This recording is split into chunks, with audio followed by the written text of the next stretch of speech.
Assalamualaikum warahmatullahi wabarakatuh. Tepangkeun wasapu Meilina Agustin, tepangkeun oge rerencangan Abdi, aya Pradipa, aya Liana, aya Cucu, aya Amel, sareng aya Juju. Kurang di kelompok Basuke. Nah, naon Basuke? Barudak Sunda kece. Dina kesempatan ieu, barudak Sunda kece bade ngadugikeun pamahaman ngeunaan resensi sareng tujuan resensi. Wilujeng nyakseni. Biasa ada ningali film.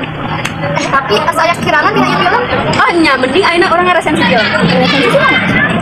Arti resensi secara etimologis kecap resensi asalna tina basa Latin nyaeta tina kecap revider atau resenser. Resensi review nyaeta tulisan anu eusina mangrupa tinimbangan ngeunaan kualitas hiji buku. Resensi oge dihapikeun minangka tulisan atau tulisan anu eusina mangrupa panilaian kana hiji karya, seperti karya tina buku carita pondok atau carton, novel, seni drama atau film.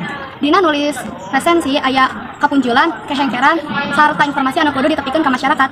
Tapi resensi miboga tujuan nyaeta hiji migawanung kana kapunjulan sarta kemengkeran tina bahan di resensi ibu buku film. Ada gambaran ka pamaca sarta sawangan umum tina hiji karya kalian ikas. Tilu, menesahan ka panulis nu mangrupa kritikana eusi, substansi tur cara nulis buku atawa skenario film. Kaopat, micawano kana kasangkuka sarta alasan medalna eta buku atawa tayangna eta film.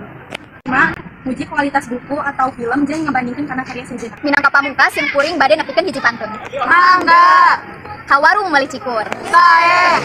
Mulangna ka Mang Tata. Pisan. Sakitu anu dipihatur, hapunten bilih aya kalepatan.